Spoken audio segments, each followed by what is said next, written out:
Pemahaman yang disampaikan tadi tentang 4 kebenaran Arya yang dikatakan sebagai puncak kebijaksanaan sebagai seorang Buddha dengan mengarah menuju ke pemahaman sebagai yang tidak ada diri, tidak ada inti atas segala hal. Ini punya ciri mencerahkan, menjadikan terang benderang tentang segala halnya. Ini yang disebut yatha bhutanya anatasana, mengerti sebagai yang anatta, dan punya ciri yang mencerahkan ini, pengembangan, yaitu pemunculan nilai-nilai kebijaksanaan ini dalam pikiran atau keenam indera mengetahui objek-objek, disebut dengan upaya pengembangan batin untuk pandangan terang. Vipassana punya ciri mencerahkan, ciri utamanya itu. Pertanyaannya adalah, dalam vipassana bhavana itu seseorang akan mendapatkan ketenangan dalam vipassana bhavana. Ini salah atau betul? Betul atau salah? Siapa yang menjawab betul angkat tangan? 1, 5. Siapa yang menjawab salah angkat tangan?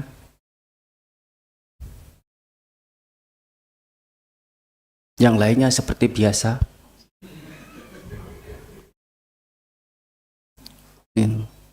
Cari selamat.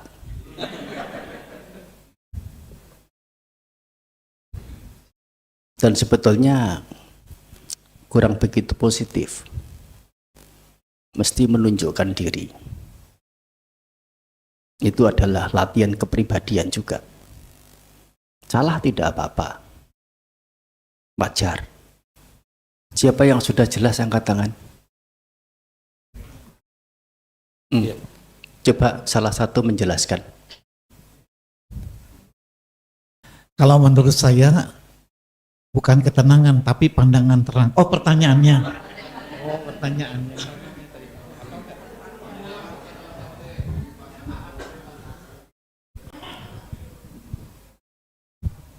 Pertanyaannya adalah, apakah seseorang yang melakukan vipassana atau upaya pandangan batin yang tercerahkan ini dapat mendapat ketenangan batin?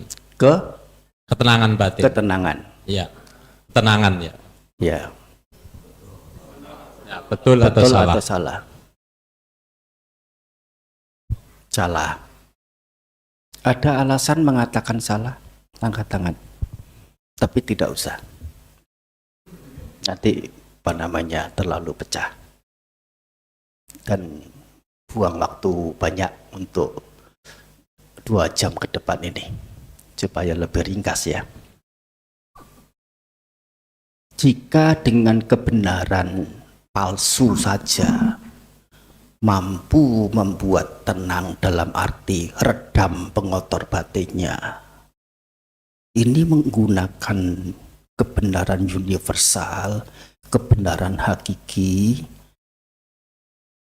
apakah justru tidak mendatangkan ketenangan? Sudah pasti. Kalau yang palsunya saja mampu mendatangkan keredaman pengotor batin. Tadi itu disebutkan, kalau sudah memahami sebagai yang anatta, ada kemungkinan enggak muncul kegandrungan? Ada kemungkinan enggak muncul kebencian? Apakah itu kegelisahan? Justru ini ketenangan yang ideal.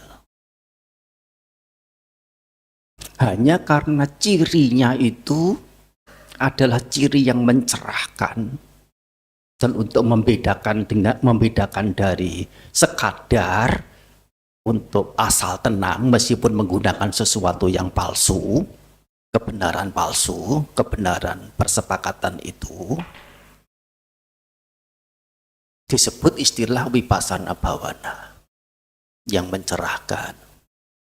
Tetapi vipassana bhavana ini sudah pasti mengarahnya ke ketenangan. Begitu. Jadi terjawab ya perbedaan antara samatha bhavana, vipassana bhavana selama ini. Tidak ada lagi mengatakan bahwa samatha bhavana itu konsentrasi itu di hidung, sedangkan vipassana konsentrasi di perut.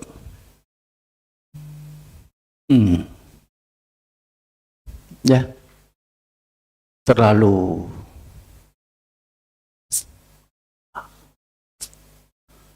ya, nggak tahu menggunakan istilah apa, terlalu apa. Jadi segala hal termasuk dalam pelatihan kita berusaha untuk punya pandangan benar, berusaha untuk punya pikiran benar, berusaha untuk punya ucapan, perbuatan, penghidupan yang benar, berusaha untuk punya daya upaya benar, pengingatan benar, sati pengingatan, dan samadhi yaitu keteguhan benar.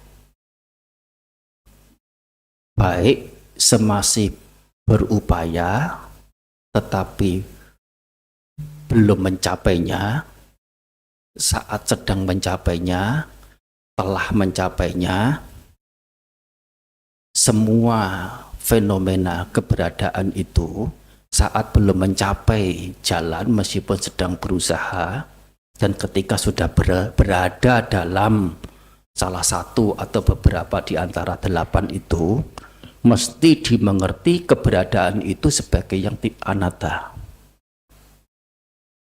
bahwa penghidupan benar yang aku lakukan, keberadaan penghidupan benar ini adalah anatta.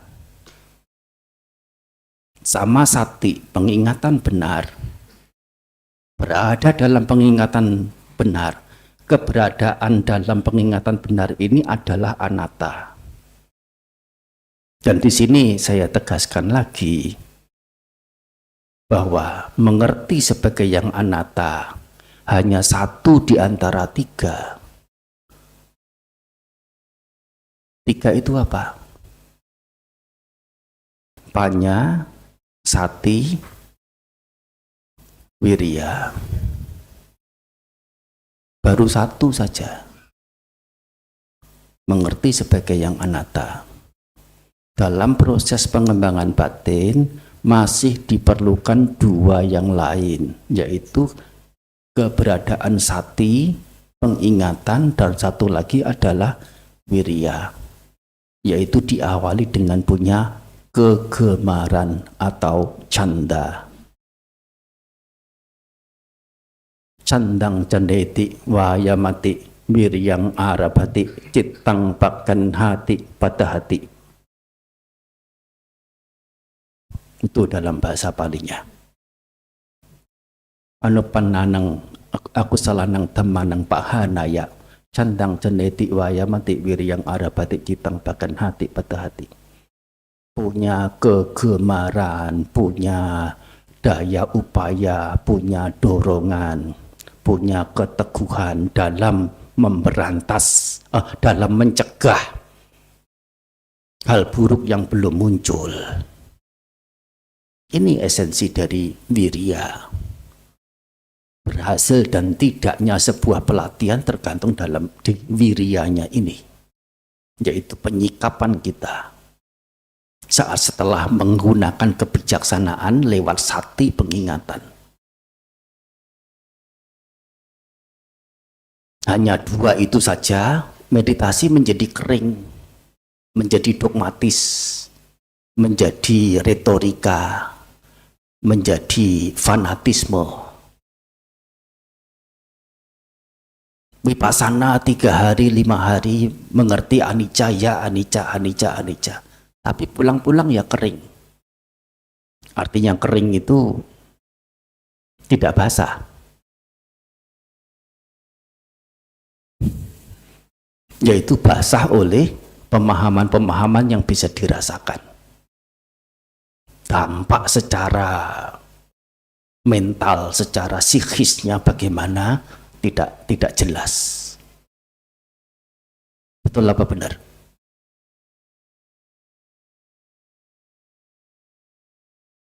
Ini karena apa? Kekurang komprehensifnya, comprehension dalam kita mengerti pengembangan batin. Satipatthana itu pengembangan sati, kan tidak ada pannya, kebijaksanaan. Kok bisa Bante mengada saja? Tidak ada wirya juga. Itu satipatthana, murni pengembangan sati. Ya cukup sati saja.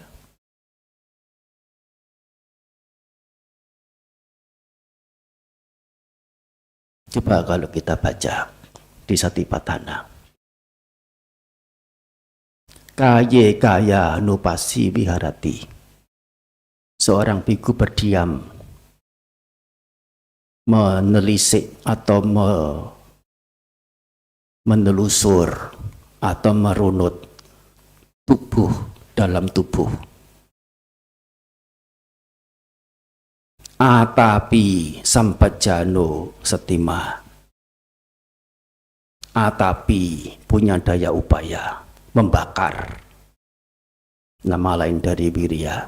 Sampajano punya pengetahuan, kebijaksanaan. Satima punya pengingatan. 3 ini.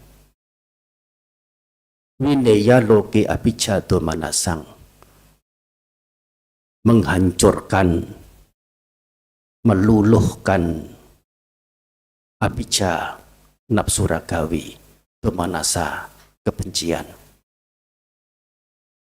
Domanasa artinya duka cita, tetapi di sini mengacu ke kebencian. Nah, loke di dunia. Maksud di dunia bagaimana? Dunia di sini merujuk ke pancakanda. Menghancurkan kebencian dan keserakahan, nafsu ragawi dan kebencian di pancakanda ini. Ini ada 3 hal.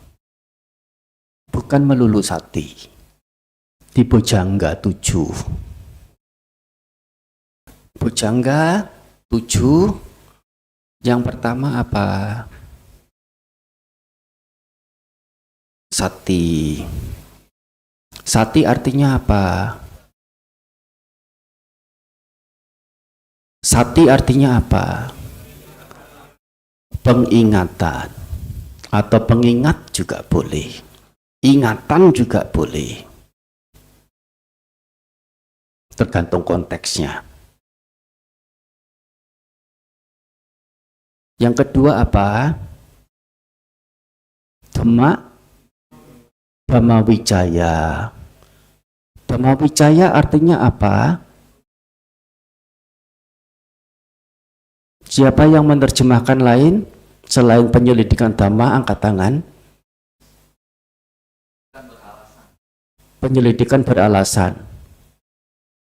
Kata beralasan itu terjemahan dari kata apa? Enggak ada. Oke. Di antara yang menjawab terjemahan Dhamma Wijaya, penyelidikan dhamma, tolong salah satu menjelaskan yang dimaksud penyelidikan dhamma itu apa?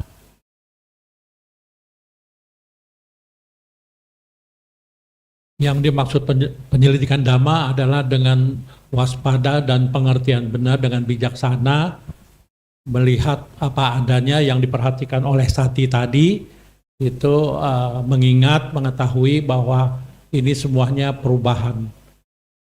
Semuanya Hanya berubah. perubahan. Iya, hanya berubah. Terima kasih. Ada yang lain silakan. Tidak apa-apa, salah, tidak apa, angkat tangan. Setidaknya sudah mengekspresikan apa gitu. Biasanya kalau sudah menjawab sesuai dengan yang dimengerti, ternyata salah, justru benarnya bagaimana itu yang bersangkutan akan sangat mengingat. Itu sisi positifnya. Jadi jangan takut salah. Lo bisa menjawab lo penyelidikan dhamma. Terus maksudnya apa? Itu loh sesuatu yang kita itu buta. Permisi bicara. Merasa mengerti, tetapi disuruh menjelaskan apa yang dimengerti itu tidak mampu. Coba. Prihatin enggak itu? Memprihatinkan. Nah, permisi untuk menjelaskan lebih lanjut. Dhamma Wicaya dengan terjemahan penyelidikan dhamma adalah penerjemahan yang keliru. Dimengerti sebagai Romo Yongki tadi adalah salah satu pengertian. Dan belum tentu yang dimengerti seperti itu sudah idealnya. Bisa juga orang mengerti penyelidikan dhamma. Dhamma itu apa maksudnya? Apa? Ajaran kebenaran. Penyelidikan ajaran kebenaran. Maksudnya apa? Menyelidik ajaran kebenaran itu. Otentik enggak ini? Otentik enggak ini kebenaran yang diajarkan Sang Buddha? Seolah-olah kita sebagai pengujinya Sang Buddha. Kan konyol jadinya. Dhamma di sini, Wicaya di sini ditulis lebih baik ya. Supaya melihat juga. Jadi kata Dhamma Wicaya tentu dipilah menjadi kata dhamma dan kata wicaya.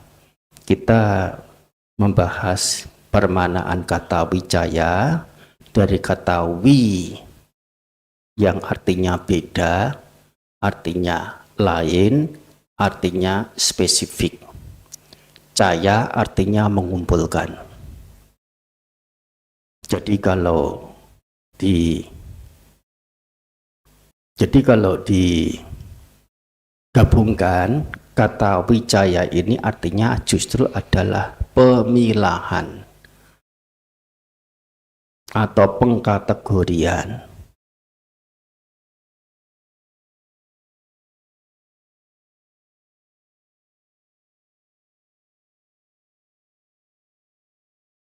Dan dhamma di sini artinya adalah fenomena. Segala fenomena, entah yang benar, entah yang salah, entah yang baik, entah yang buruk, yang menyenangkan, yang menyakitkan, menyenangi atau membenci, kesucian atau ketidaksucian, semuanya adalah dhamma. Atau bisa diterjemahkan dengan kata yang lebih familiar,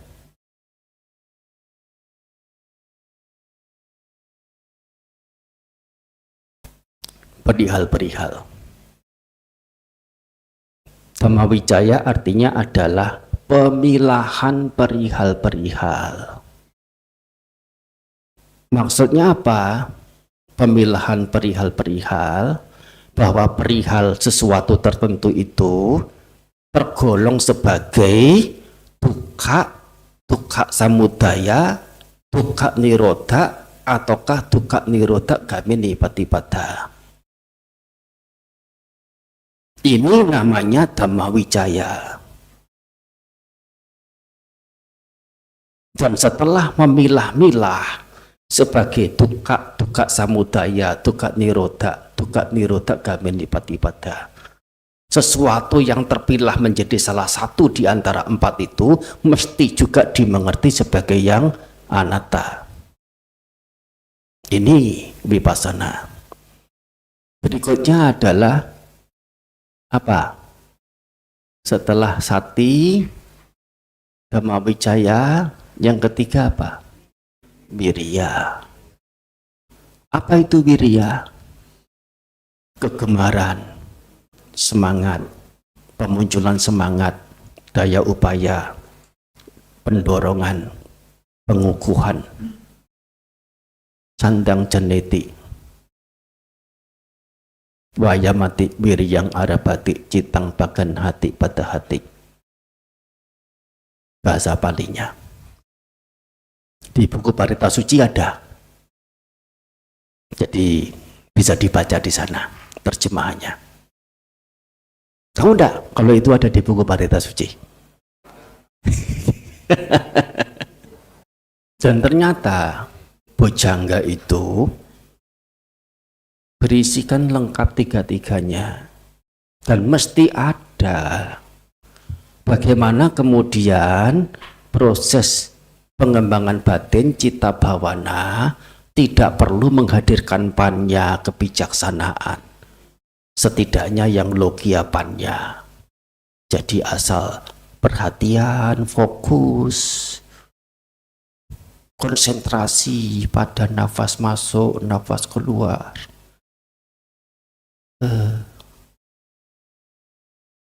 Memprihatinkan. Apa kemudian korelasi perhatian, konsentrasi pada nafas dengan kesucian? Korelasi apa istimewanya nafas? Dengan memperhatikan nafas kemudian muncul keredaman dari keredaman penderitaan. Ini loh kita dibius, telah dibius oleh dogma selama ini. Selain dari tiga ini, masih ada piti, masih ada pasadi, masih ada samadhi, masih ada upekha. Sesungguhnya adalah efek-efek dari pekerjaan tiga ini. Hanya efek saja. 4 hal berikutnya itu hanya efek, hanya dampak yang ditimbulkan dari kerjasama 3 hal ini: sati, dhammawicaya, dan wirya. Dhammawicaya nama lain dari panya. Dan keseluruhan 7 itu, dari mulai sati sampai ke upekha, mesti dimengerti sebagai yang anatta. Keberadaan batin yang berada dalam sati, keberadaan batin yang berada dalam upekha, keberadaan batin seperti itu mesti dimengerti sebagai yang anatta. Ini vipassana. Betul, Dhamma Sang Buddha sejauh apa yang sedemikian rupa itu bisa dihargai. Jangan-jangan kita hanya menempatkannya sebagai sambilan atau sebagai alat tunggangan bahkan. Dan di mana letak keyakinan kita sebagai yang mengaku pengikut Buddha, kalau kita hanya main-main saja, mengentengkan, tidak ada penghargaan. Ya, sangat diapresiasi Romo Pandita yang punya dedikasi. Tidak sedikit. Yang saya tahu ya Romo Yongki rajin sekali membimbing meditasi. Ya tentu bukan hanya beliau, yang lain-lain banyak. Dedikasi lebih dari yang lain. Setidaknya dengan berbagi itu, berbagi dharma, selain bentuk pengumpulan kebajikan bagi diri, bentuk kepedulian yang didasari cinta kasih welas asih kepada siapa tanpa pilih-pilih, termasuk juga bentuk pengagungan kemuliaan Sang Buddha. Apa yang kita lakukan itu sebagai bentuk rasa budi jasa kita, tahu budi jasa kita kepada beliau, dan pelaksanaan tindakan yang didasari hal-hal yang disebutkan tadi, tiada tara buah yang bisa didapat, tiada bandingnya dari sisi kebajikan. Ini inti dari kontribusi. Kontribusi ya, bukan pelayanan. Pandita bukan pelayan. Melayani masyarakat. Permisi itu kata-kata manis, tetapi untuk di masyarakat sana, bukan untuk di kita. Kita tidak melayani siapa. Kita berposisi sebagai pengkontribusi dengan meta, dengan daya, D-A-Y-A panjang, daya artinya kasih. Dengan kasih. Kalau pelayan itu apa? Hamba, sahaya. Bahasa kasarnya itu apa? Saya nggak berani menyebut. Termasuk menggunakan istilah sangga, para pelayan dhamma, para pelayan apa? Yang melayani. Sangga bukan pelayan.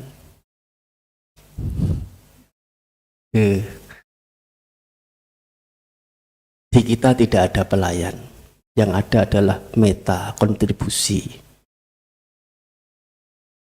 Kontribusi yang didasari oleh meta, pengharapan baik.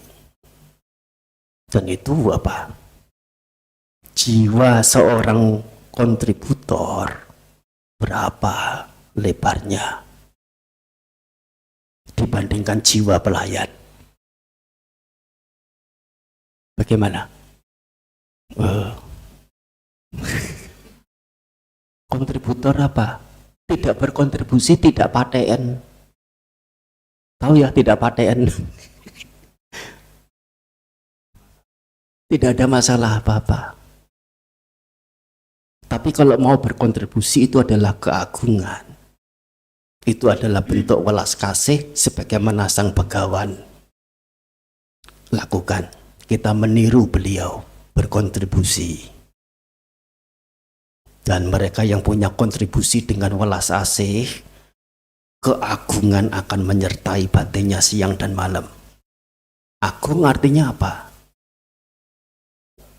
Besar. Apanya yang besar? Hatinya, dadanya. Kalau kita berbuat baik, berhasil, mongkok kan ya dada ini. Mongkok, seolah-olah dada ini melebar. Dan itu adalah dampak langsung dari yang namanya welas asih, kepedulian. Mendatangkan keagungan, mendatangkan kemongkokan yang rasanya itu kalau dikatakan manis, sekian kali lipat manisnya madu. Dan itu adalah manfaat yang jauh-jauh tidak bisa dibandingkan dengan pangkat, dengan gelar, jabatan, pengaruh, kekuasaan, atau apalagi harta materi. mau manfaat yang remehan atau manfaat yang agung, yang mulia, semuanya dihadapkan pada pilihan masing-masing. Terima kasih. Selesai sudah uraiannya. Ya, Rama-Ramani, boleh kita juga rasa cukup bangga, kita untuk semangat, kita boleh tepuk tangan. Kita masih ada waktu yang cukup panjang, ya, kira-kira 1 jam. Disinilah saatnya kita juga akan bertanya jawab, ya, kita diskusi dhamma untuk lebih mendekatkan pengertian kita terhadap hal-hal yang memang mungkin selama ini yang kita dapatkan, dan ternyata setelah mendapatkan penjelasan dari Bante Mahadamadiro Mahatera, ternyata banyak yang kurang tepat selama ini. Dan sekarang kita sudah diluruskan, dan mungkin ada hal-hal yang masih juga belum lurus, ya, belum tepat.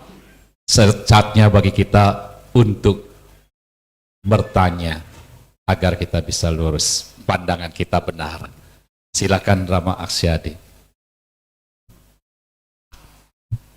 Anumodana Bante, selama ini sudah membuka pikiran saya, dan ternyata apa yang sudah saya pelajari selama 2 hari ini membawa manfaat besar untuk batin saya, untuk bisa dikembangkan lagi. Bante, saya mau tanya, bagaimana pembelajaran meditasi ini dapat kita terapkan misalnya kepada umat-umat kita yang baru, Bante, di dalam wihara. Kadang kan masih banyak umat kita yang belum mengenal meditasi secara mendalam, Bante. Terima kasih.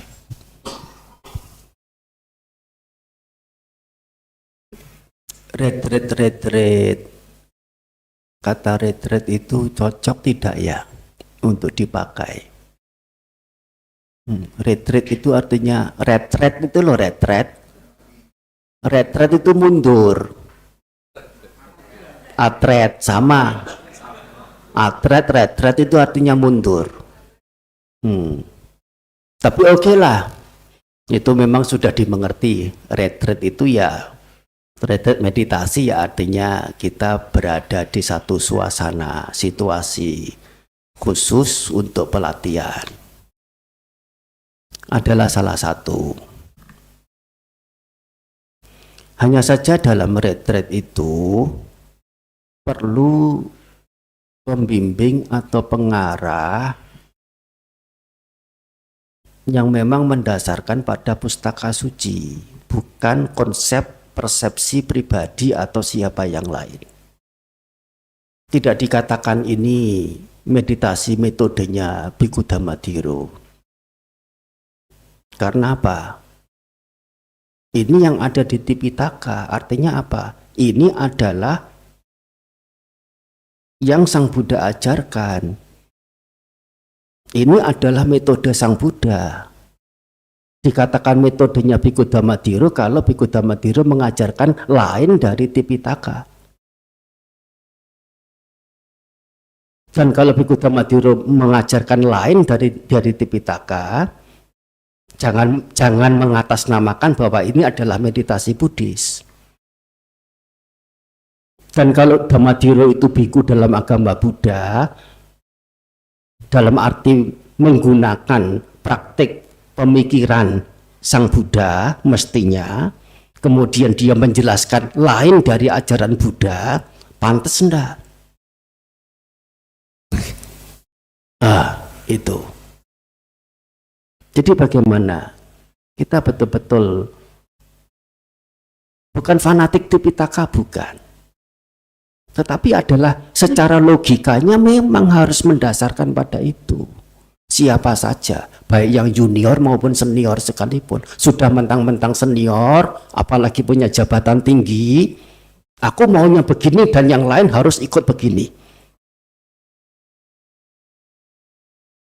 Dan karena penghormatan pada senior itu sehingga berbondong-bondong ikut. Karena keseniorannya, karena jabatannya, karena gelarnya. Saya tanya,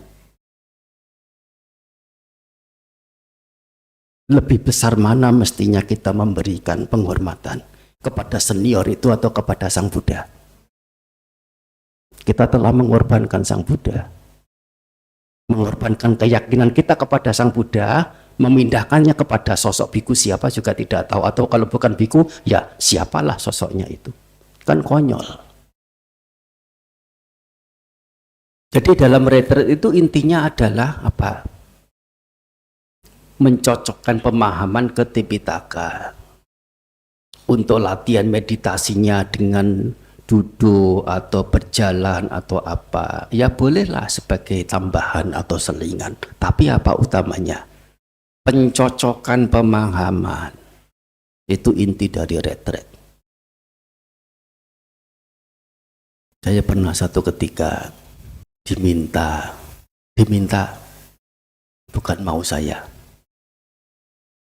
untuk membimbing meditasi. Dia menggunakan istilah itu. Ya, saya menerima.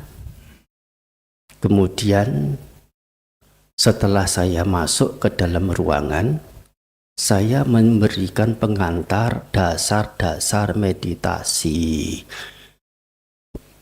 Cara meditasi. Supaya yang datang itu sudah diyakinkan punya ya pemahaman yang lurus dari sisi dasar, cara ataupun tujuannya. Dan tentu itu membutuhkan waktu memang untuk menjelaskan. Hari pertama sudah, hari kedua sudah, hari ketiga sudah, hari berikutnya orang yang mengundang saya itu mendekat ke saya, berbicara pelan. Bante, jika memungkinkan, Bante bicaranya sedikit saja. Ya, ngomong bicara sedikit saja itu kan hanya ungkapan. Bante nggak usah ngomong. Terus aku duduk di sana itu untuk menemani orang duduk. Terus dampaknya itu apa? Efeknya itu kalau ditemani biku itu kesucian bluk begitu. Dan kalau tidak dibutuhkan untuk ngomong, tidak usah duduk di situ. Dan justru menghadirkan pembimbing adalah untuk mencocokkan pemahaman, bukan sebatas untuk menemani orang duduk. Ini loh pengertian. Konsep pembimbing itu adalah tujuannya untuk menemani mereka yang bermeditasi. Menemani, duduk bareng. Apakah ini bukan salah satu hal yang juga memprihatinkan? Pertanyaan berikut. Ya, apa namanya, ada uraian-uraian yang sudah direkam. Ya, ditayangkan di YouTube. Ya cari. Nah, kalau misalnya cocok dengan uraian saya, ada juga di rekaman di Medcom Sangga Theravada Indonesia atau di channel-channel yang lain. Ya, termasuk di website Sama Sayambu mungkin juga ada. Ya. Terima kasih Wandami Bante. Terkait yang tadi saya dengar dari Bante, ada satu kesimpulan di ujung ada amoha itu tadi. Kalau sudah mencapai amoha itu termasuk yang tertinggi tadi. Nah, berkaitan dengan amoha ini, saya pernah dengar gitu, tanya salah atau tidak gitu ya, pemahaman ini. Kalau orang yang tidak punya amoha, itu maksudnya udah memang takdirnya begitu, nggak bisa berubah, atau memang bisa diubah, artinya istilahnya dihetuka gitu, Bante. Ada orang yang dihetuka cuma punya aloba dosa. Baik. Kenyataannya bentukan-bentukan itu kekal atau tidak kekal? Kalau tidak kekal, potensi berubah itu ada tidak? Jika sesuatu itu keberadaannya tidak berubah, memungkinkan tidak? Justru tidak memungkinkan. Yang bodoh akan terus tetap bodoh, itu justru tidak ada kemungkinannya. Bisa berubah lebih bodoh lagi. Kalau tidak belajar untuk menjadi lebih pintar. Berubah.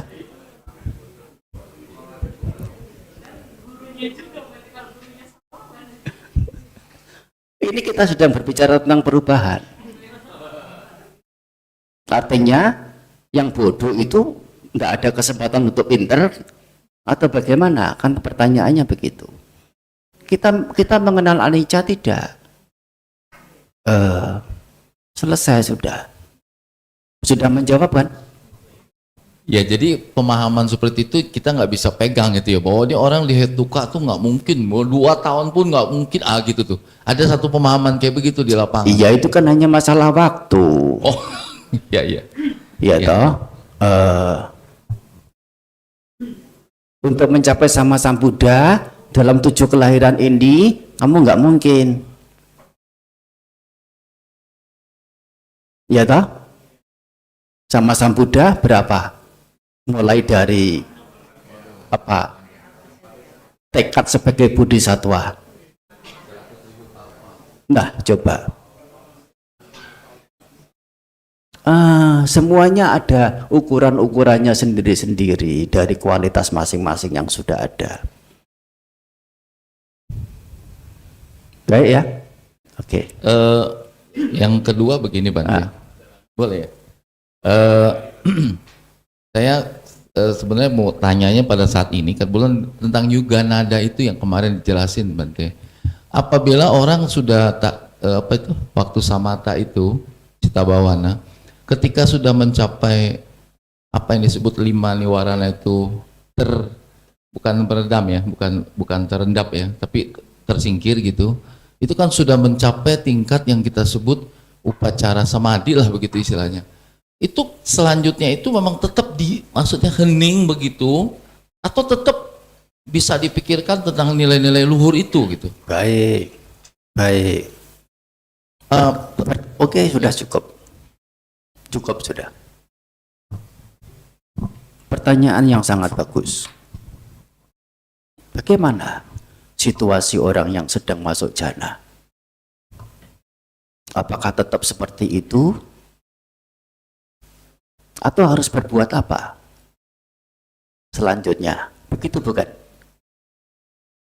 Berada dalam jana artinya apa? Berada dalam kebahagiaan karena bisa terlepas, terbebas dari kesenangan indrawi. Sementara orang lain berbahagia dengan kesenangan indrawi yang sangat-sangat rentan mendatangkan kecewa, panas, sakit, pedas. Terlebih sejumlah orang yang lain itu merana karena tidak berhasil mencapai kesenangan indrawi. Ada orang yang bisa berbahagia karena lepas dari kesenangan indrawi. Itu sudah sesuatu yang pencapaian kesenangan indrawi lewat bisa kaya, bisa terhormat, punya pengaruh, punya kuasa. Kan hanya sebatas kesenangan indrawi. Itu pun dijaga dengan ketat. Betul enggak? Apalagi mendapatkan kebahagiaan karena lepas dari kesenangan indrawi, itu nggak bisa dibandingkan kebahagiaannya itu. Kenapa tidak dipertahankan? Berbahagialah di sana selama mungkin, semaunya. Karena itu adalah kebahagiaan yang luhur. Tetapi perlu diingat saja bahwa itu bukan kebahagiaan tertinggi. Oleh karena apa? Apakah ada lagi kebahagiaan apa? Apakah ada lagi kebahagiaan yang lebih tinggi dari kebahagiaan karena telah melepas kesenangan indrawi? Itu kan pertanyaan kita. Ada. Dan Sang Buddha mengajarkan itu. Luar biasanya. Oleh karena apa? Orang yang sudah melepas kesenangan indrawi dengan kemauan karena menganggap kesenangan indrawi sesuatu yang kasar, karena kesenangan indrawi mengandung kerentanan kecewa, terombang-ambing oleh rasa, terombang-ambing oleh kekecewaan, dengan dia bisa meninggalkan kesenangan indrawi itu adalah ketenangan, kedamaian, kekukuhan, kekokohan, kestabilan, equanimity. Tetapi meskipun begitu, masih ada loh pengertian. Ini aku yang berbahagia karena lepas dari kesenangan-kesenangan indrawi. Ini keberadaanku, ini pancakandaku, milikku, ini aku, ini diriku.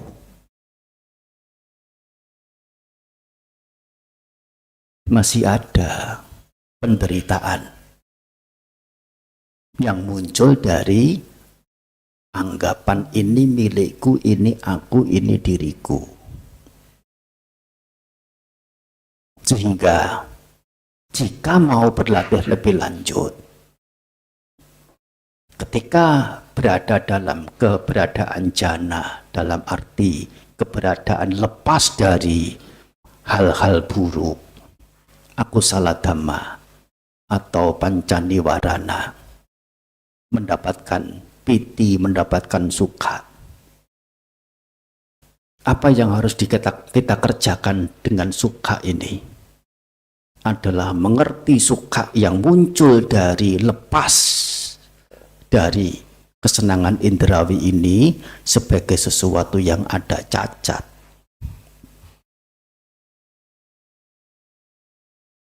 Kebahagiaan dalam jana itu bercacat.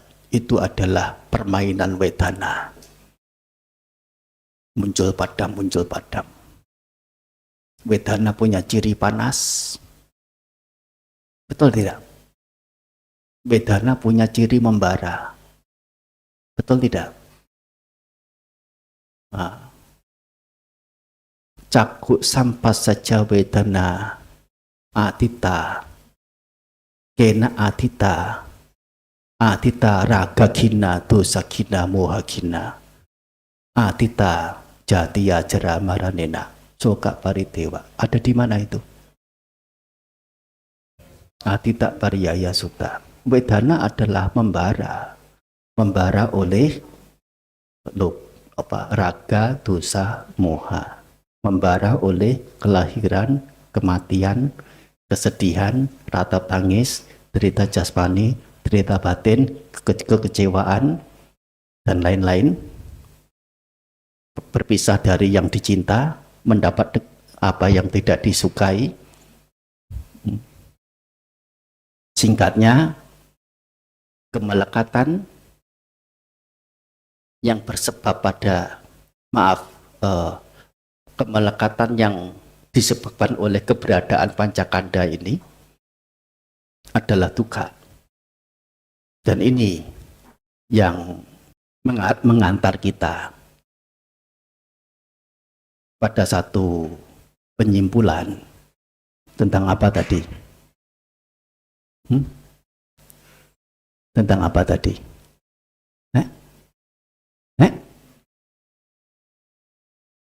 Ada yang mencatat tentang kecacatan.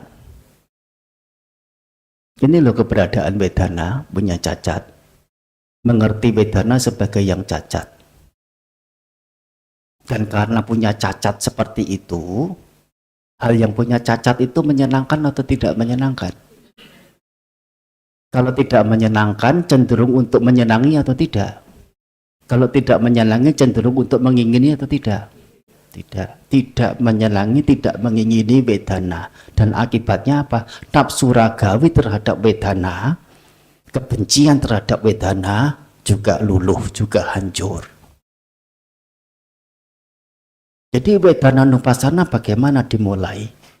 Wedana nupassana dimulai dengan memperhatikan atau menggunakan kebahagiaan sebagai objek, bukan penderitaan. Dan kebahagiaan ini terlebih adalah kebahagiaan yang muncul dari lepasnya kesenangan indrawi. Itu wedana nupassana idealnya.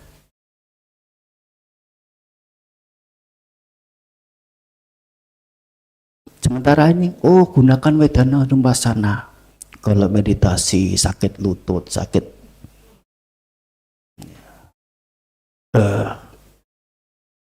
apakah itu salah? Tidak. Itu bagian juga.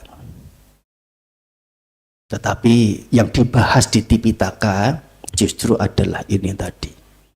Yang menjadi objek adalah kebahagiaan, bukan penderitaan. Utamanya. Mengapa? Kebahagiaan sumber kelekatan. Kelekatan pada samsara. Dan kalau sudah melekati samsara, keinginan untuk lepas dari samsara, tidak ada. Bahayanya kebahagiaan.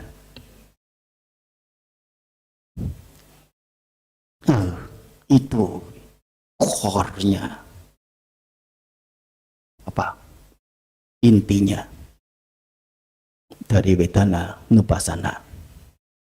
Tentu mengerti sebagai yang anicca pada sukha. Tadi itu adalah juga memungkinkan mengerti sebagai yang anatta pada sukha itu. Sukhanca kayena patisang wedeti dalam jana ketiga. Mengerti sebagai yang rapuh atau yang cacat, mengerti sebagai yang tidak kekal, mengerti sebagai yang tidak ada diri. Salah satu. Pertanyaan lain. Ya, Bante ini.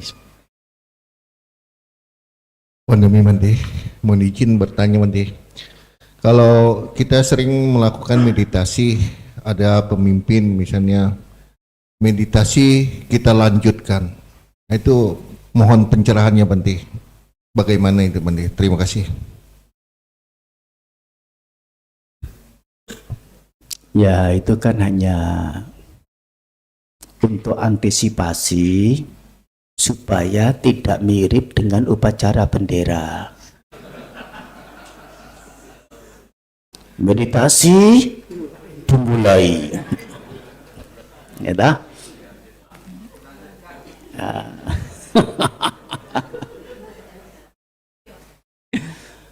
Bolehlah kalau mau memformasikan kalimat apa yang lebih sesuai. Saya tidak punya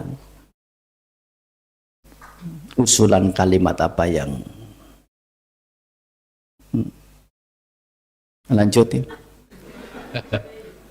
Baik, Bante. Sebentar. Ya, mohon izin bertanya Bante. Saya mau penjelasan lebih lanjut tentang UPK Bante.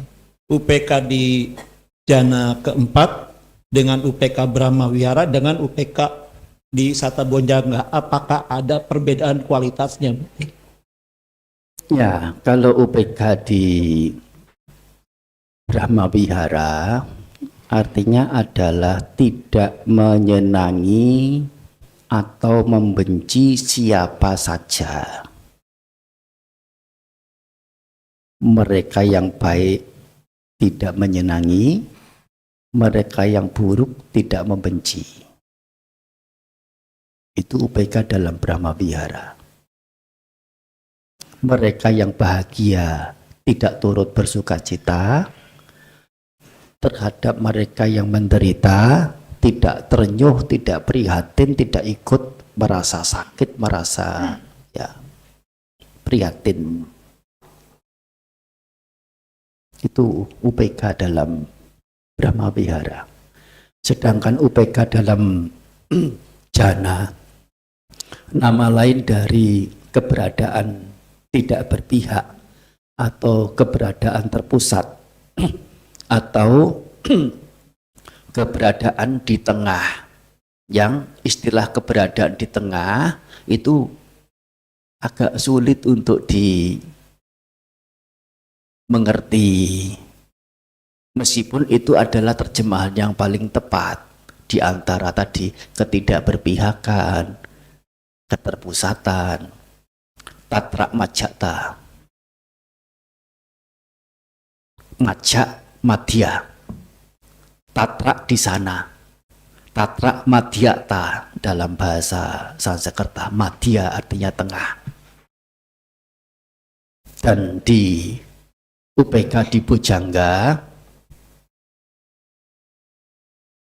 mirip-mirip dengan yang di jana keempat itu, perbedaannya hanya di bahwasanya kalau jananya ini bisa vipassana jana dan samatha jana. Tetapi kalau UPK Bujangga pasti vipassana jana. Yaitu dengan menggunakan anatta. Menjadi ada tatra majata. UPK. Oke. Bante, izin bertanya Bante. 2 hari ini kami merasa betapa banyak hal baru yang bisa kita pelajari Bante, terutama tentang Citta Bawana. Saya ingin bertanya, mengapa banyak dari kita bisa jadi kecenderungannya banyak mengetahui berulang-ulang pengertian tentang 4 kebenaran Arya. Berulang-ulang kita mendengar pemahaman-pemahaman pengertian-pengertian tentang tilakana, bisa dianggap pandai, cerdas, pintar, namun kita tidak menembus. Kalau dalam bahasa batinnya, belajar terus tapi kotornya nggak kurang-kurang, Bante. Ya ini mungkin ada pertanyaan yang seperti itu. Ya, jadi dalam bahasa lainnya, mengapa kita sudah mendengar 2 hari ini? 4 kebenaran Arya itu berulang-ulang sudah disampaikan. Mungkin dalam kehidupan lampau juga kita sudah mendengar ini. Namun kita sepertinya masih belum menembusnya. Itu yang pertama, Bante. Kemudian Satu dulu. Bante. Ada banyak faktor. Pertama adalah keseriusan yang bersangkutan. Bener enggak mau berlatih? Permisi ya, sangat diragukan kok kesungguhan hatinya. Itu hanya permisi, kepura-puraan, atau meskipun dengan kesungguhan hati ya itu hanya untuk apa ya, sekadar, atau mungkin sebatas itu istilahnya, ungkapannya itu panas-panas. Setelah apa itu pencapaian penderitaan secara benar, wow, mau, tetapi ketika mesti mengerti seperti setidaknya 2 hari ini, bagaimana? Kok gitu ya? Untuk mengerti saja, ya. Gimana prakteknya juga? Makasih ya, ngacir.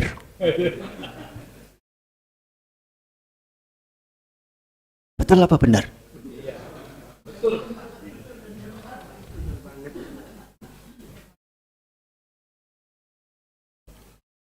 Ini sudah sejauh apa sesungguhnya punya kesungguhan hati?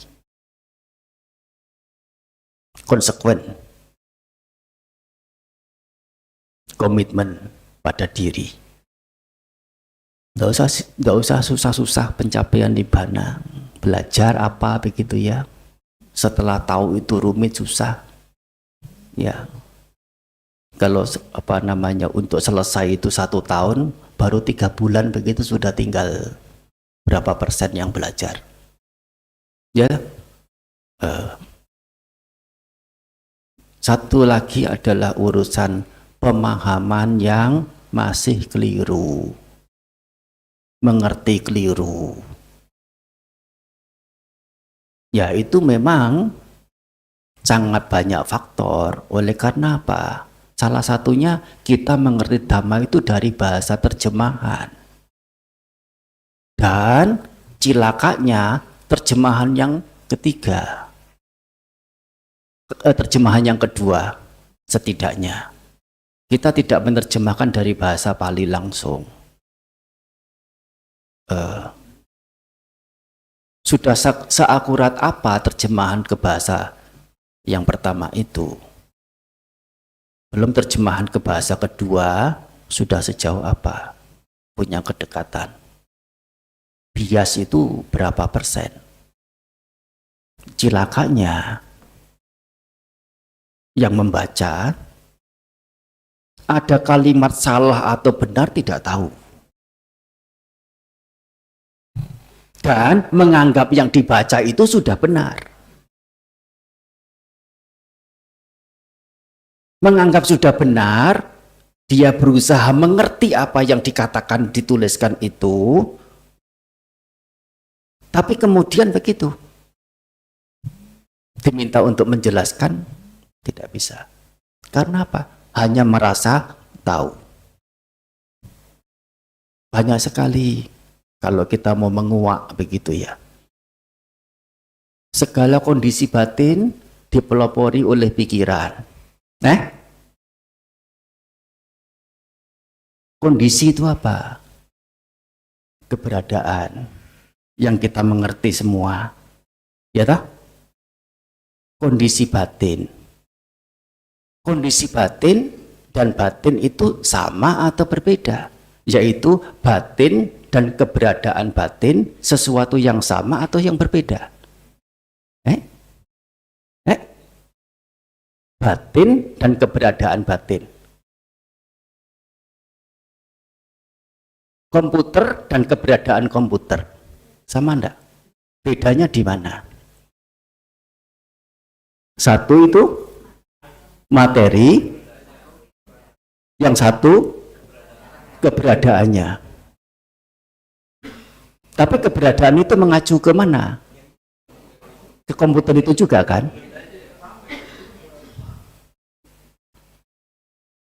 Iya.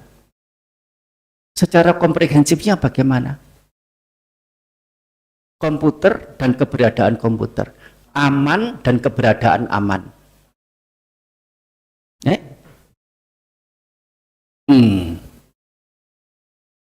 Apa yang membedakan di sana?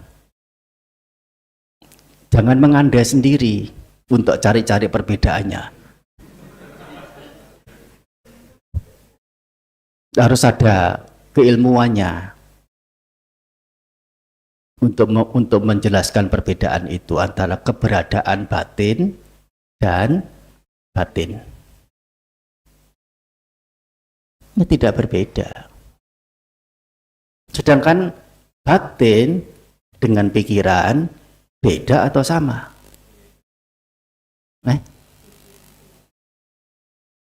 Kenapa? Kita akan dikacaukan. Oh, batin itu mano, pikiran itu cita.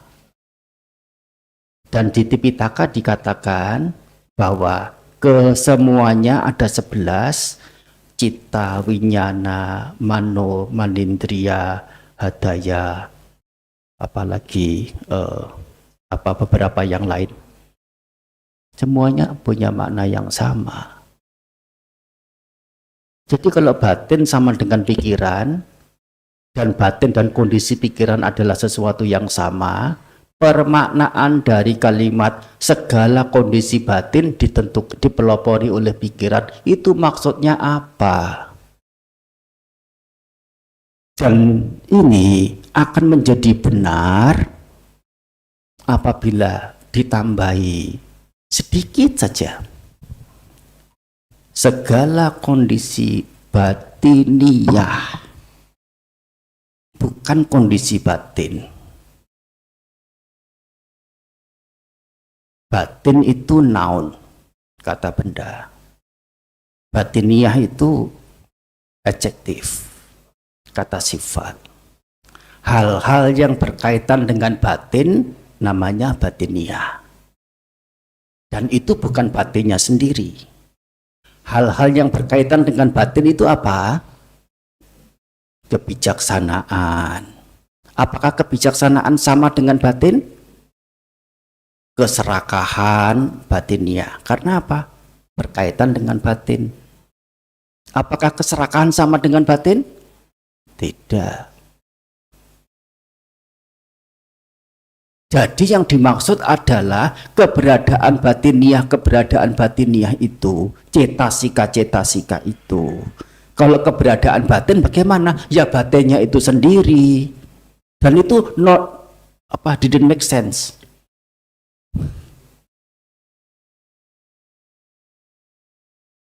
Nggak punya arti apa-apa. Segala kondisi batin dipelopori oleh pikiran. Tapi membaca seperti itu seolah-olah, oh ya. Dan tidak bertanya apa maksudnya. Sudah benar belum kalimat itu? Tidak bertanya juga. Tidak paham tapi tidak mau bertanya. Lanjut. Belum. Lanjut jawabannya maksudnya. Lanjut kembali Bante. Faktor-faktor itu tadi salah mengerti, termasuk juga salah terjemahannya. Satu lagi karena kurang kesungguhan. Ya. Satu lagi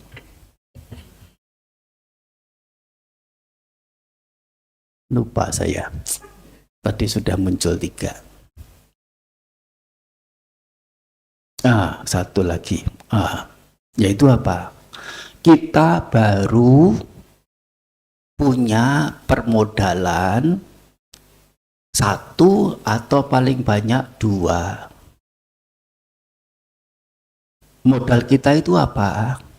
Modal kita itu pannya saja, tanpa ada menyertakan yang lain, yaitu sati dan wirya.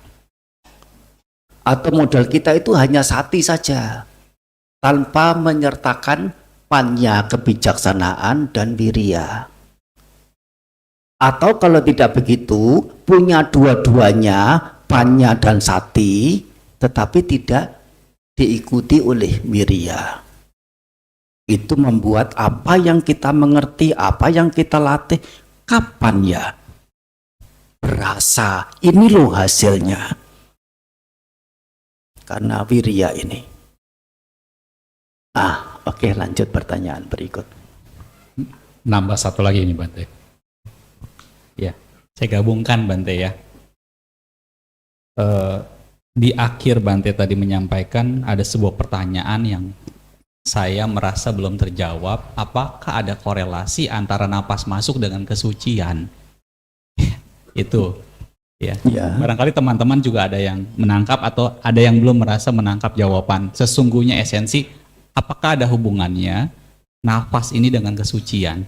Lalu yang kedua yang saya sambungkan, apakah dengan tidak melekati segala sesuatu seperti rasa sakit, tua, mati, tidak ada kelekatan di dalamnya, tidak ada kegandrungan di dalamnya, itu bisa kita katakan bukan sebagai dukkha.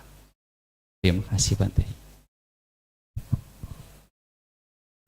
Itu adalah retorika saya yang menyatakan apa keterkaitan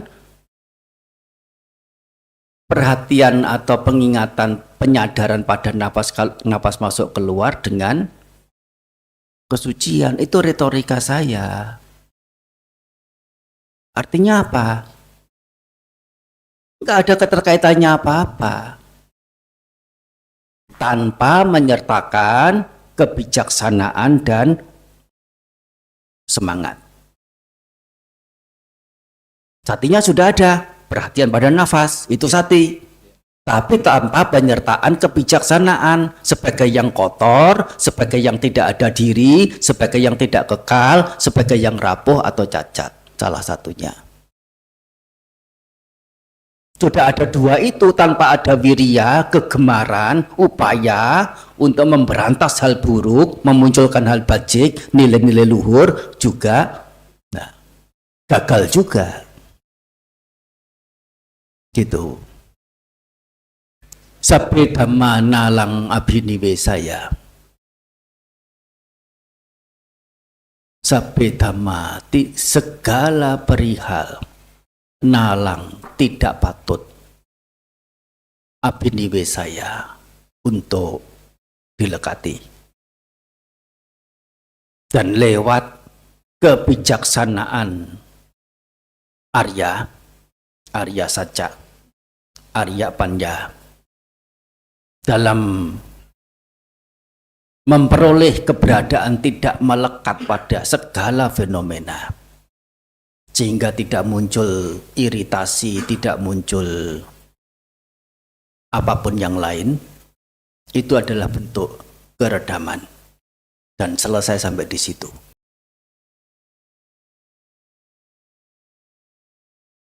Oke. Ya. Kami Bante,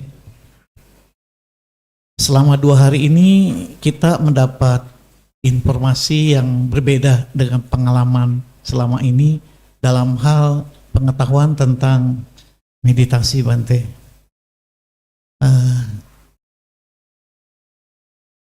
Didapat dari Bante bahwa meditasi cita bawaan itu harus memasukkan nilai-nilai luhur. Bukan dari saya, Sang Buddha. Oh, Sang Buddha. Ya maaf Bante, dari penjelasan dari Sang Buddha. Ya. Kalau nggak percaya selidik. Iya, Di Tipitaka ada tidak? Iya. Nah, Lalu bias itu, namanya? Ini namanya? Ini claiming itu. Ya. Kalau meditasinya tubuh, kita harus kotor. Ya. Tubuh ini kotor, Kotor, cacat, iya. tidak kekal, tidak ada diri. Iya. Nah, Bante ingin saran Bante sebaiknya ini kan kita jadi pemula lagi nih untuk meditasi Bante gitu ya. Satu bisa sadar.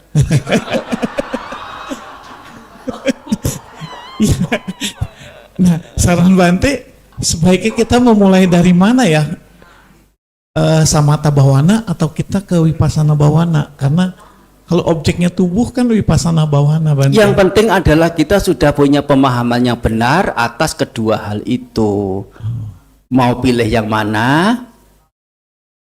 Ya masing-masing punya preferensi. Silakan. Mau pilih kapak? Ya. Atau pilih silet. Soalnya bagaimanapun untuk kasus tertentu kapak lebih cocok daripada silet. Ya kan? Situasi yang lain membutuhkan silet daripada kapak.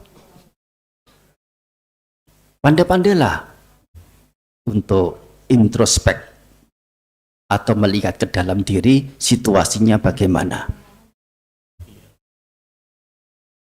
Iya, baik Bante, terima kasih. Rama Ali kayaknya tadi mau nanya sebentar. Bentar, Rama Ali tadi belum. Ya tadi mau bertanya sebelumnya. Wandami Bante, saya masih penasaran tentang Pancaniwarana yang tadi. Kalau seandainya Pancaniwarana sudah kita singkirkan, selanjutnya kondisinya adalah kondisi jana. Nah, untuk mempertahankan jana, tadi juga Bante bilang terserah kita. mau berapa lama, dan lain-lain. Nah, lalu saya punya pertanyaan tertutup buat Bante. Nah, selanjutnya ketika kita ingin mempertahankan keadaan itu, apakah nilai-nilai luhur yang kita kembangkan itu adalah Pancabala? Benar atau salah, Bante? Masih, Bante. Pancabala itu apa? 5 kekuatan batin. 5 kekuatan batin. Isinya apa saja? Ada Sadabala, Saddha, keyakinan. ya, Wirya Bala, Wirya, semangat. Sati Bala, pengingat, Sakti, pengingatan. Samadhi Bala, Samadhi, dan terakhir Panya Bala. keteguhan. Panya, kebijaksanaan. Wirya ada di Bhujangganda. Ada, Bang. Sati ada di Bhujangganda. Ada, Samadhi ada di Bhujangganda. ada, Panya ada di Bojangga tidak? ada. Semuanya itu perlu didasari keyakinan tidak? Apa bedanya Pancabala dengan Bojangga? Ini loh.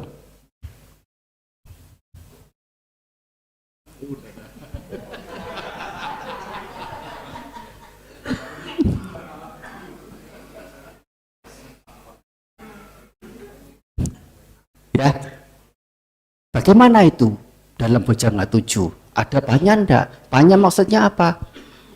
Panya kebijaksanaan maksudnya apa? 4 kebenaran Arya juga. Anicca Dukkha Anatta juga. Nilai luhur juga.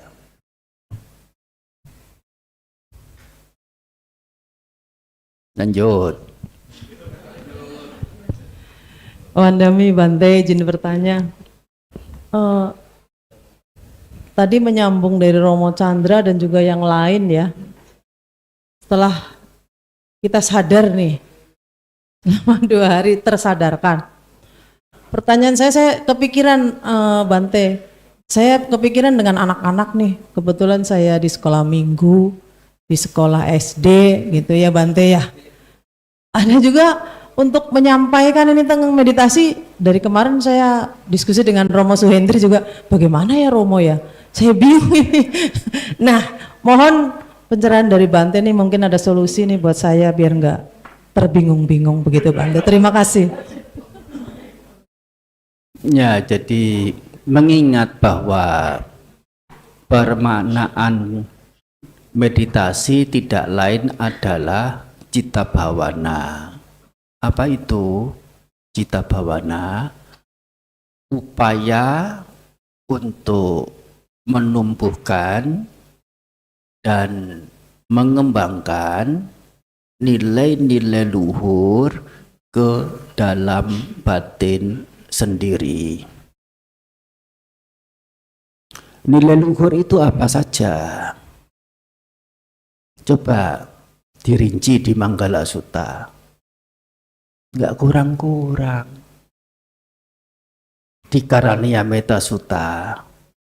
Enggak kurang-kurang. Ambillah salah satu. Sudah termasuk objek dalam meditasi. Tidak harus yang namanya meditasi itu harus setidaknya samatha, ketenangan, tenang, tidak bergeming, tidak bergerak, tidak berpikir, kalau bisa tidak bernafas.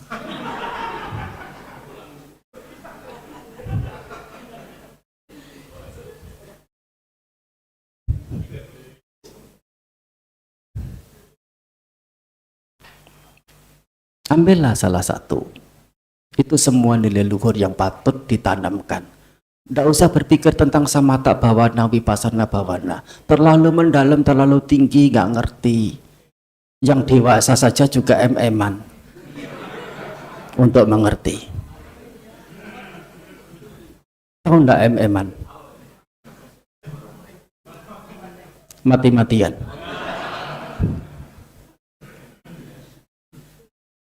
Untuk mengerti aja yang dewasa, mati-matian.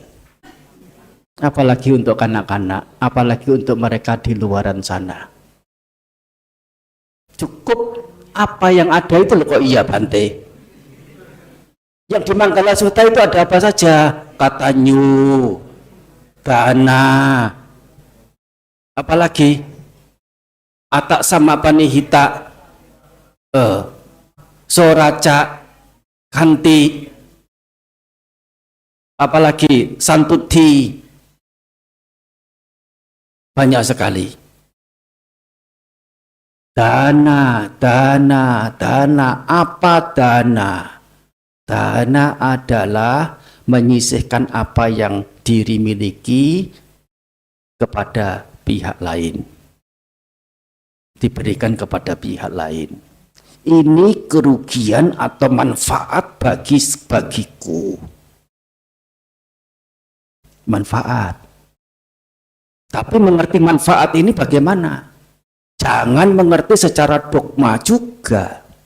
Hanya karena Sang Buddha mengatakan begitu dan sudah sering dicekoki, dana itu manfaat loh, dana itu manfaat loh. Kita hanya hanya ikut-ikutan bahwa dana itu manfaat tanpa tahu sadar betul sisi logikanya di mana. Dana itu manfaat bagi pelaku.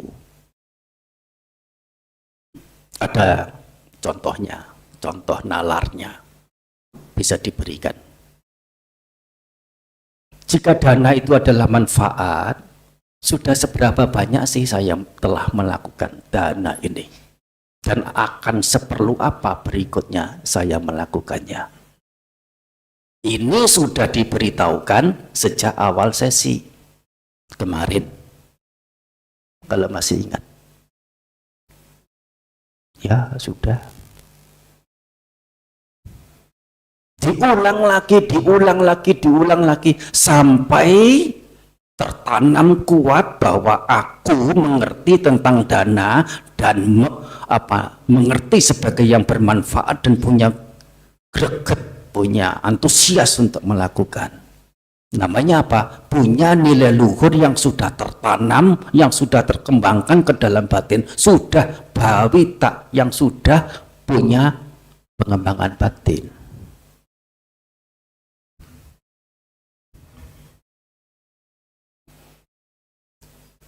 Kebanyakan kita Buddhis saja juga masih dogmatis, mengerti berdanalah, dana itu manfaat, dana itu kebahagiaan. Tapi sejauh apa itu didasari oleh logika, bukan dogma. Saya mencontohkan dalam uraian di banyak tempat. Si A dan si B. Si B itu seseorang yang tinggalnya di sono itu. Agak jauh. Tapi tahu si B tinggalnya di sono itu. Di kampung. Family juga bukan dengan si A. Teman juga bukan, kenal pun tidak, hanya tahu, oh si B tinggal di sono. Ada si itu lihat wajah, masuk keluar. Si B ini sakit, butuh obat yang karena mungkin biayanya yang agak tinggi, tidak mampu membeli, atau karena mungkin carinya itu sulit, si B tidak mendapatkan obatnya itu. Dan penyakitnya itu krusial. Taruhan nyawa. Si A tahu. Oh, si B dengar dari tetangga, ada warga si B itu sakit, butuh obat ini yang aku punya ini. Obat ini memang penting, tapi saat ini aku tidak memerlukan. Dan kalau aku berikan kepada si B, mungkin dia akan tidak mengalami kematian dalam waktu dekat ini. Dia bergegas pergi ke rumah si B, memberi obatnya Setelah si B menerima obat, meminum, sembuh dari sakit. Si B bahagia enggak? Sembuh dari sakit.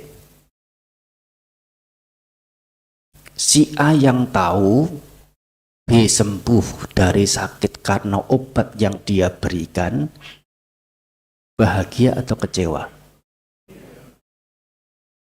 Tingkat kelembutannya kira-kira bahagia karena sembuh dari sakit dan bahagia karena orang bisa sembuh, bisa menjadi bahagia karena dia menjadi penyebab kebahagiaan itu, kira-kira mana yang lebih lembut?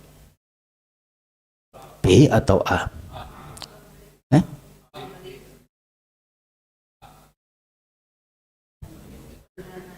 Yang lebih lembut, yang lebih mendalam.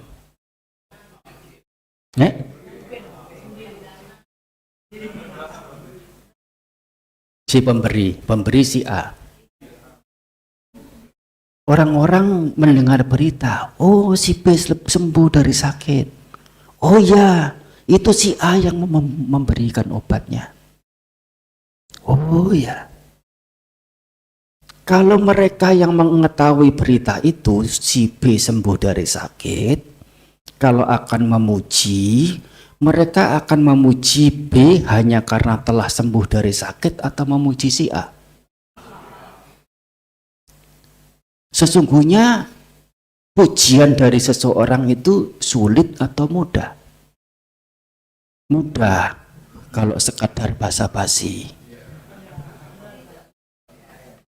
Mudah kalau sekedar manisnya di mulut. Wow, kau cantik sekali hari ini.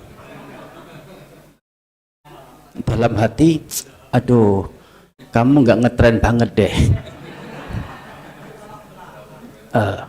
Tapi ucapan-ucapan diperlukan seperti itu.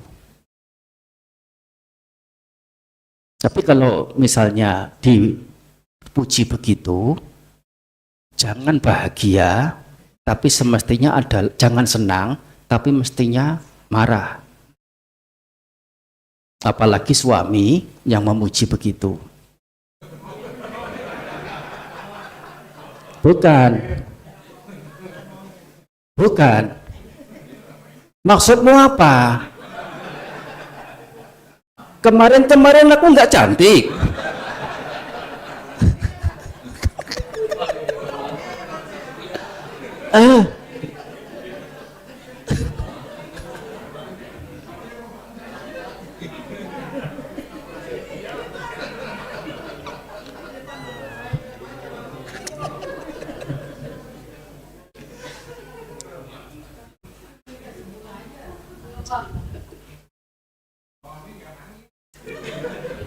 Pujian yang dari hati tidak gampang dari seseorang. Dan seseorang mendapatkan pujian dari hati itu sesuatu yang istimewa sudah. Kalau mereka yang tahu berita itu kemudian akan mengajak berteman, mereka akan mengajak si B hanya karena telah sembuh dari sakit atau mengajak si A dengan nilai kebaikan yang sudah terukur, teruji. Kalau mereka akan mengajak bekerja sama, akan mengajak si B hanya karena telah sembuh dari sakit atau mengajak si A. Kalau ada keperluan yang lebih penting untuk mewakili kampung, masyarakat setempat, kira-kira yang terpikir siapa? Si B atau yang lain atau si A? Nah, sehingga apa? Cara seperti ini digunakan oleh orang-orang pintar, terutama dekat-dekat pemilu.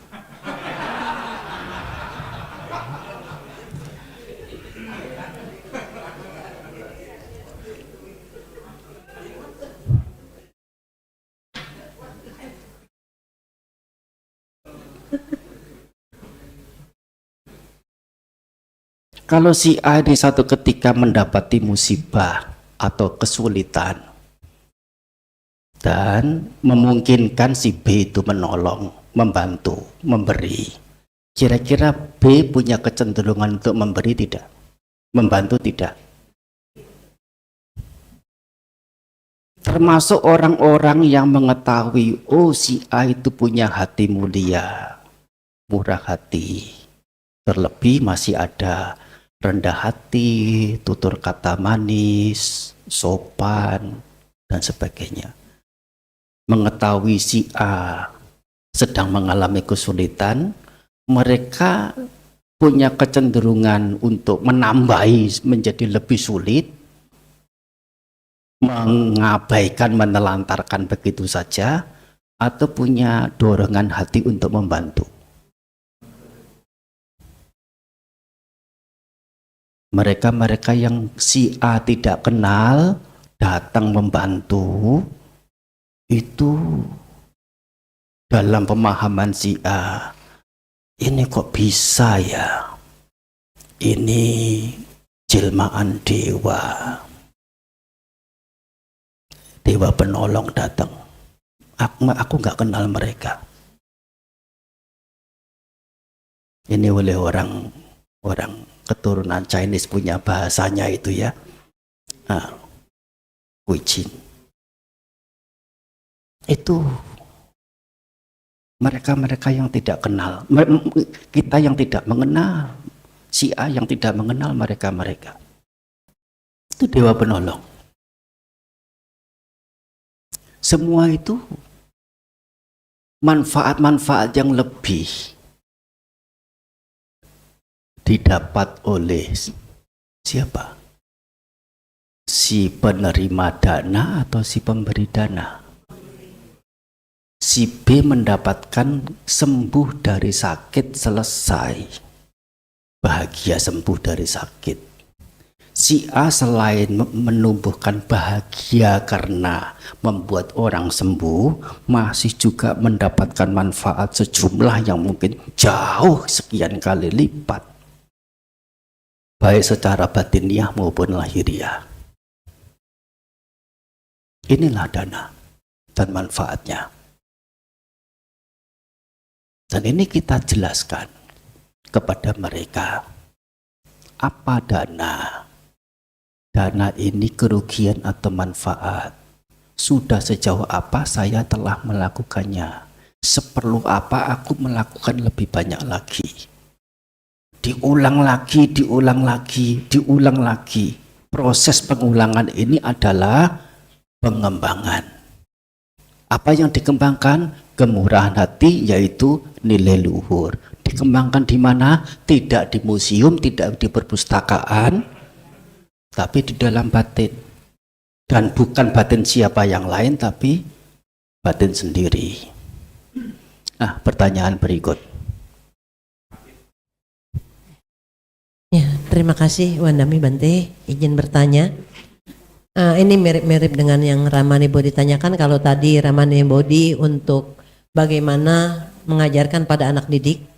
Nah, kalau bagi saya secara pribadi, karena selama ini memang tahu Bante itu sangat-sangat luar biasa di dalam menjelaskan apa yang sebenarnya dari ajaran Buddha dan tidak mengatasnamakan ini loh ajaran saya, seperti guru-guru atau pembimbing meditasi yang lain yang mengklaim seperti yang Bante katakan ajaran A, ajaran B, ajaran C gitu kan. Bagi kami sebagai para pandita, kadang karena banyaknya kelas-kelas meditasi jadi nggak bisa ikut yang Bante, cari waktu luang yang kita bisa ikut sehingga ikut yang boleh dikatakan red lah dengan guru-guru yang lain. Nah, ada kekhawatiran di dalam batin saya karena saya suka ikut yang lain juga, ternyata kalau dicocokkan atau di apa ya pembelajaran selama 2 hari ini, waduh jangan-jangan saya salah ikut guru ini gitu kan. Padahal kan untuk bawaan ini kita katanya mencari yang cocok dengan yang sudah kita ikuti. Kalau memang ada itu cocok, ikuti saja. Tapi kalau cocok itu salah kan bahaya juga gitu. Nah, lalu bagaimana kiranya Bante bisa membimbing kami ini secara tepat, secara benar, supaya kita nggak ikut guru yang salah gitu loh Bante. Itu pertanyaan yang persis sama dengan umat-umat yang lain di daerah banyak itu. Banyak daerah-daerah yang lain. Dan saya susah menjawabnya. Nah, karena gini Bante, karena Bante kan sibuk, padat, jadwalnya banyak permintaan di mana-mana gitu loh. Baik, ada rekaman uraian retreat. Itu berupa set-set. Ada yang satu sesi, maaf bukan satu sesi, satu retreat itu 28 episode. Satu episodenya sekitar 1,5 sampai 2 jam. Ada yang 10 hari, 10 episode. Satu episodenya ya sekitar itu juga. Ada yang 1 jam saja, lebih dikit. Nah, ada yang 1,5 jam, ada yang 2 jam lebih, ya. Nah itu bisa dicari. Nah di tadi saya katakan di Medcom Sangga Theravada Indonesia atau di tempat lain, maksudnya channel yang lain, atau mungkin juga di yang sudah dibuat rapi itu nggak tahu di website Sama Sayambu ada tidak. Nah, itu yang biasa untuk umat-umat selama 10 hari. Maaf, maksudnya kalau memang hanya mendengar itu kita atau mengikuti instruksi itu bisa. Biasanya kita kan kalau sedang berlatih nih ada sesuatu yang muncul, oh pengen bertanya, gimana caranya? Makanya berharap sih di PP ini mengadakan pelatihan continue mindfulness, nggak cuma sehari 2 hari gitu loh Bante. Jadi ada waktu buat kita untuk berlatih bersama di kepanditaan ini. Oh itu banyak Bante yang lain yang memungkinkan untuk membimbing. Tapi kan pengertiannya kadang beda Bante. Beda Bante. Ini Bante detail banget gitu loh. Ini Bante detail banget sehingga membuat wawasan kita terbuka. Oh iya ternyata kita salah ya gitu. Beda Bante. Karena Bante itu ahli adalah para Bante yang sudah sekian kali bersama dalam mengarahkan meditasi. Ada beberapa. Ya. Ada beberapa. Bisa direferensiin ya Bante. Oh ya bisa. Baik, tapi Bante, ya itu kadang Bantenya juga agak susah begitu. Agak susah kalau diminta. Oleh karena sesungguhnya membimbing meditasi ya tidak gampang. Oleh karena perlu punya pemahaman yang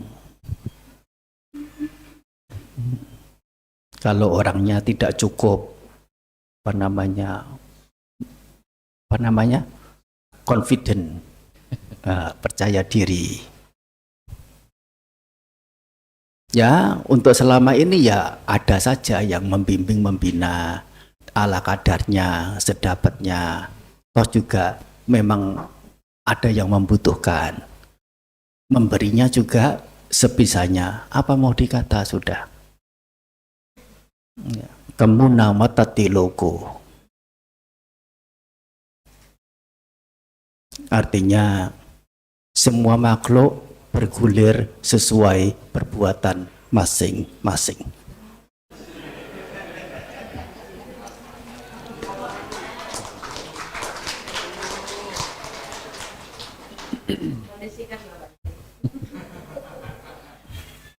Baik, pada Rama-Ramani yang malam hari ini kita bagaikan meluruskan sesuatu yang bengkok gitu ya, meratakan sesuatu yang memang belum rata begitu.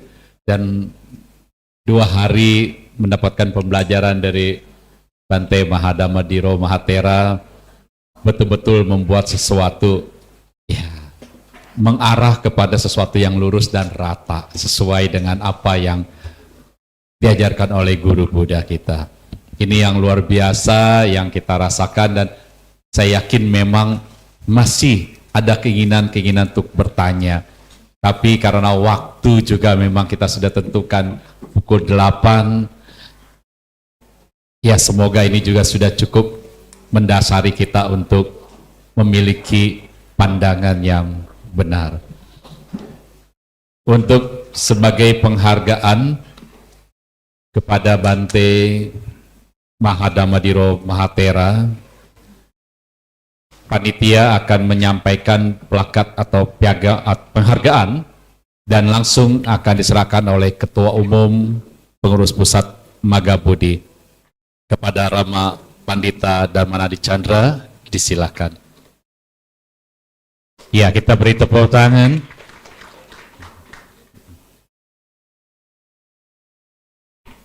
Terima kasih pada Rama Dharmanadi Chandra, dan juga kami undang untuk bangkit berdiri. Kita memberikan penghormatan kepada Bante Okasa.